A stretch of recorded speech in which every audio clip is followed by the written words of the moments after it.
Yo sahabat sektor 7, jumpa lagi bersama Mimin ya guys.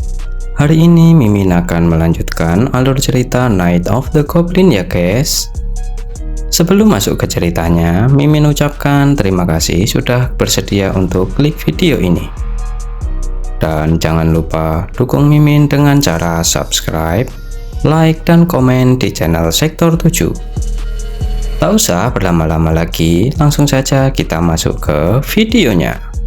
Mereview dari episode sebelumnya diceritakan bahwa saat Siwo kewalahan melawan siluman ular, tiba-tiba muncul seorang manusia saman yang memakai topeng datang menolongnya. Kemudian, dia menghajar siluman ular itu dan membuatnya tumbang. Setelah itu, dia mendatangi Siwo dan menanyakan apa yang sedang dilakukannya. Siwo pun tak asing dengan suaranya dan merasa mengenal sosok manusia saman di balik topeng tersebut. Lalu pada episode kali ini diceritakan bahwa sosok saman yang ada di balik topeng itu ternyata adalah sahabat Siwo yang bernama Yosim, yang sebelumnya ditelepon oleh Siwo memakai handphone milik Solmi. Kemudian, setelah mengetahui yang ada di depannya adalah sahabatnya, Yosim pun melepas topengnya dan mendatangi Siwo. Dia menanyakan apa yang terjadi kepada Siwo dan apa hubungannya dengan siluman tadi. Siwo pun belum bisa menanggapinya karena saat ini nafasnya sesak akibat bisa ular yang sudah meracuninya.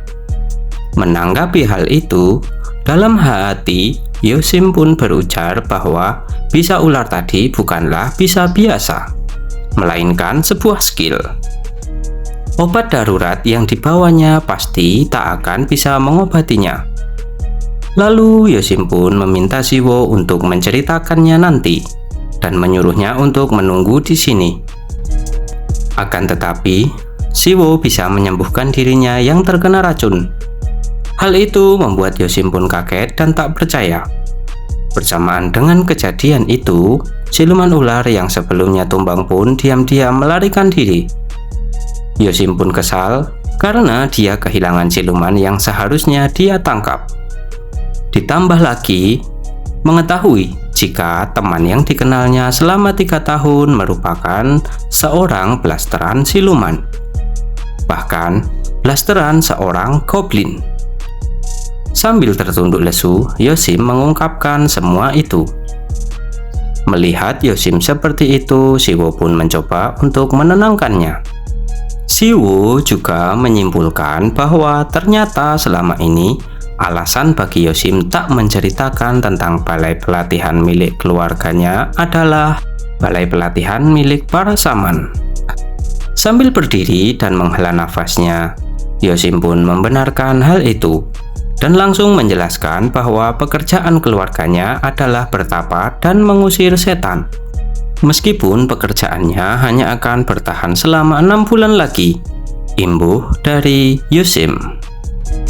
Mendengar hal itu, Siwo pun kaget karena Yosim juga tahu tentang festival itu. Setelah itu, Siwo menanyakan kepada Yosim, apakah kemunculan siluman-siluman sering terjadi? Menjawab pertanyaan dari Siwo, Yosim pun berujar bahwa hal itu sangat jarang terjadi. Mungkin para siluman memang sering saling bertengkar. Akan tetapi, siluman yang menyerang manusia sudah jarang sekali muncul semenjak ratusan tahun yang lalu. Namun belum lama ini, kondisinya menjadi berubah. Karena bagi para siluman, manusia adalah makanan yang sangat bergizi dan tak tertandingi. Ditambah lagi, para siluman yang ingin menjadi raja mulai melewati batas dan memangsa manusia. Sudah sebulan ini, banyak orang yang hilang meningkat, terutama di wilayah kota padat penduduk. Meskipun belum ada bukti fisik jika itu merupakan ulah para siluman. Akan tetapi, sebagian besar dari kasus-kasus tersebut ditemukan bercak darah dan jejak perusakan di rumah para korban. Meskipun seperti itu, baru kali ini dia melihat ada siluman yang datang terang-terangan, ujar Yosim panjang lebar. Namun, tiba-tiba Yosim merasakan ada sesuatu yang mendatangi mereka berdua. Dia pun berdiri sambil memegang pedangnya. Dan sesuai dugaannya, tiba-tiba ada yang datang ke tempat mereka berdua dan mendarat tepat di depan mereka berdua. Kemudian diketahui yang datang adalah Solmi yang sebelumnya terbang terburu-buru untuk mendatangi Siwo. Dia pun menanyakan kepada Siwo apakah dia baik-baik saja. Solmi juga meminta maaf karena dia tertipu dan meninggalkan Siwo sendirian di rumah. Akan tetapi Yosim mengarahkan pedangnya dengan aura yang mengerikan dan meminta Solmi untuk berhenti dan jangan mendekat. Jika Solmi berani mendekat satu langkah saja, maka Yosim akan menganggap telah mengabaikan peringatannya dan akan langsung menghabisi Solmi. Kemudian, Siwo pun menyela dan ingin menjelaskan tentang siapa identitas Solmi yang sebenarnya. Akan tetapi, Yosim berujar bahwa dirinya tahu bahwa Solmi adalah siluman yang menaati aturan. Makanya, dia hanya diperingatkan saja dan tak langsung dihabisi. Lalu, Yosim juga menyalahkan Siwo karena sebelumnya, Siwo memberitahu Yosim bahwa akan dibebaskan ke dunia manusia jika memenuhi kualifikasi sebagai siluman. Padahal arti sebenarnya adalah mereka itu monster yang dari luar terlihat seperti manusia, namun nalurinya sebagai siluman akan tetap sama. Mereka merupakan monster-monster yang suka membantai manusia. Bahkan bangsanya sendiri demi mendapatkan kekuatan. Meskipun Siwo punya darah campuran, tapi Siwo tetaplah manusia di mata Yosim. Jadi tak perlu izin dari para monster-monster itu untuk tinggal di dunia manusia. Dan juga Yosim menambahkan bahwa Siwo diculik dengan paksa, serta demi bisa pulang ke rumah dia harus menjadi seekor monster. Itu seperti omong kosong saja. Dirinya tak akan membiarkan Siwo pergi apapun yang terjadi.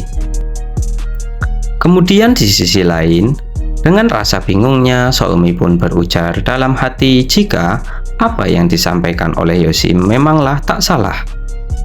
Jika dilihat dari sudut pandang Siwo, semua ini pasti terlihat seperti malapetaka yang tak masuk akal. Namun, nama Siwo sudah terdaftar di dunia siluman. Tak peduli apapun sudut pandangnya, Siwo sudah menjadi penduduk dunia siluman. Tapi melanggar peraturan seperti ini akan berdampak buruk, entah bagi Siwo atau bagi teman samannya itu. Lalu Solmi pun berencana menyelesaikan masalah ini secepat mungkin, sebelum masalahnya bertambah lebih besar lagi. Dan juga memikirkan cara kabur dengan Siwo dari tempat itu, agar tak ada yang terluka satupun.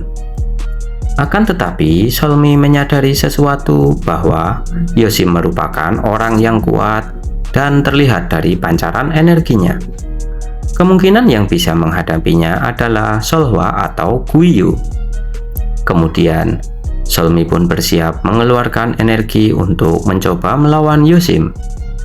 Solmi pun meminta maaf kepada Yosim, karena sebagai penanggung jawab dia harus membawa Siwo pergi dari sana. Mendengar hal itu, Yosim pun menganggap Solmi telah mengabaikan peringatannya. Akan tetapi, Siwo melompat ke depan Yosim dan mengambil pedang yang dipegang olehnya. Sambil melihat dan penasaran akan pedang itu, Siwo pun mengatakan bahwa bentuk pedangnya unik dan menanyakan apa arti tulisan yang ada di pedang itu kepada Yosim. Melihat hal itu, Yosim mengira jika Siwo telah dikendalikan oleh sihir, oleh hipnotis, atau terkena manipulasi. Tapi dia langsung menyangkalnya karena tak merasakan energi tersebut. Lalu Yosim pun menanyakan apa yang dilakukan oleh Siwo saat ini. Menanggapi hal itu, Siwo pun berkata bahwa dia tak mengerti soal pembantaian. Namun, ucapan tentang siluman yang memangsa sebangsanya demi kekuatan memanglah benar. Bahkan, Siwo mengakui telah memakan seekor siluman. Siluman itu merupakan siluman yang kehilangan haknya, akan tetapi sebenarnya Siwo tak begitu memahaminya. Dan yang jelas dirinya telah membunuh satu makhluk hidup untuk melindungi diri sendiri, serta orang-orang yang ada di sekitarnya. Dan kedepannya akan terus melakukannya seperti itu. Siwo juga menambahkan bahwa dirinya tak berniat untuk mengganggu manusia, tapi sudah sepakat untuk memakan siluman asal bisa bertambah menjadi lebih kuat. Menanggapi apa yang dikatakan oleh Siwo, Yosim pun mengatakan bahwa Siwo tak usah melakukan hal itu.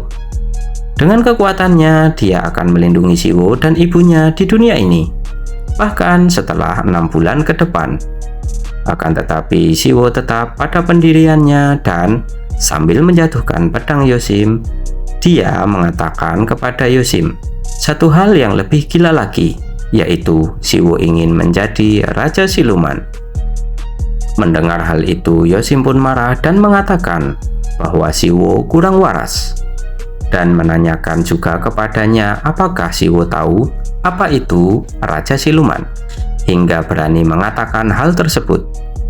Sambil tersenyum, Siwo pun menanggapinya bahwa jika ditanya hal itu, dia tak bisa menjawabnya. Namun, yang jelas dia tahu bahwa dirinya punya kesempatan untuk mencobanya. Dan jika berhasil, maka dunia ini tak perlu berubah menjadi semengerikan ini. Karena semua sudah terlanjur menjadi seperti ini, dirinya tak tahu apa akan berhasil atau tidak.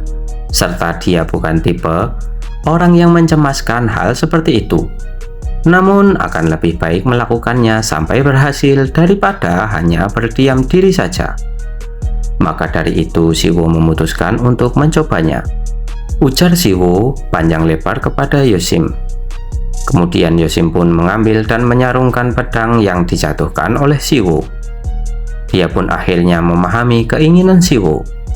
Akan tetapi, Yosim berpesan kepada Siwo bahwa jika Siwo melanggar aturan setelah Siwo hidup sebagai siluman nantinya, maka dirinya akan dimusnahkan oleh Yosim. Menanggapi hal itu, Siwo pun tak mempermasalahkan hal itu, karena jika Yosim sampai mau memusnahkannya, berarti dirinya melakukan dosa yang amat sangat besar. Lalu Yosim pun mengambil topengnya yang sebelumnya dia lepas dan menanyakan siapa nama penanggung jawab Siwo di sini. Kemudian Solmi pun memberitahukan namanya kepada Yosim dan menambahkan bahwa dirinya merupakan utusan Hakim Siluman Semenanjung, yaitu kakek Yomang. Setelah itu, Yosim pun meminta maaf kepada Solmi karena sudah ikut campur dalam urusan para siluman. Tapi Yosim pernah mendengar jika di antara para siluman ada hak dan aturan yang harus ditaati. Jika sampai Siwo yang ada di samping Solmi tak mendapat jaminan haknya, dicurangi atau bahkan terluka dan mati, Yosim bersumpah atas nama semua saman di Sung Suchong akan menghabisi semua yang terlibat tanpa sisa satupun. Diketahui bahwa Song Suchong adalah sebutan untuk tempat perkumpulan para saman. Lalu Yosim pun berpamitan kepada Siwo dan berujar bahwa Siwo tak perlu mencemaskan tentang ibunya. Setelah itu Yosim pun berlalu pergi meninggalkan Siwo dan Solmi. Kemudian setelah kepergian Yosim, Solmi pun menghela nafas dan terduduk di atas tanah. Dia berujar bahwa dirinya gemetar setengah mati, karena ini pertama kalinya Solmi bertemu dengan saman, dan bertanya-tanya apakah semua saman semenakutkan itu. Seakan menjawab pertanyaan dari Solmi, tiba-tiba terdengar suara yang menjawabnya bahwa tidak semua saman seperti itu, karena sepertinya anak itu sungguh spesial. Mendengar jawaban tersebut, Solmi pun menoleh karena tak asing mendengar suara itu. Dia berujar bahwa apakah Goyo mengikutinya dari belakang dari tadi. Kemudian Goyo pun menjawab bahwa tak ada pilihan lain lagi, karena dia tahu apa yang akan dipikirkan oleh Solmi. Solmi pasti akan pergi, tak peduli entah seberapa kuat lawan dan berapa jumlahnya. Jika siluman lawan Solmi ada di level khusus, pasti Solmi tak berkutik dan dimangsa olehnya. Dan tak lupa Goyo pun menyapa Siwo yang merupakan manusia setengah goblin. Dia pun memperkenalkan dirinya sambil mengulurkan tangannya kepada Siwo. Dia mengatakan bahwa dirinya adalah salah satu lawan yang harus dikalahkan oleh Siwo jika dirinya ingin menjadi Raja Siluman, dan menyebutkan bahwa namanya adalah Goyo yang merupakan perwakilan dari keluarga kura-kura hitam. Kemudian untuk tambahan informasi bahwa di antara para siluman mereka yang merupakan keturunan binatang biasa disebut sebagai binatang iblis. Sebagian dari mereka memiliki naluri dan wujud binatang seperti nenek moyangnya. Namun semakin tinggi levelnya sebagai siluman, mereka dapat menjelma menjadi manusia hingga semakin jauh dengan naluri dan wujud aslinya. Siluman atau golongan yang seperti itu disebut dengan jelmaan binatang. Kemudian yang satu tingkat di atasnya ada juga yang bisa melampaui leluhurnya, yang dulu biasa disebut dengan binatang dewa, yaitu makhluk yang dipuja baik oleh manusia ataupun oleh para siluman itu sendiri. Itulah tambahan informasi tentang level-level para siluman. Dan akhir dari episode kali ini ya guys. Terima kasih sudah menonton dan mendukung Mimin. Jumpa lagi minggu depan dan bye-bye.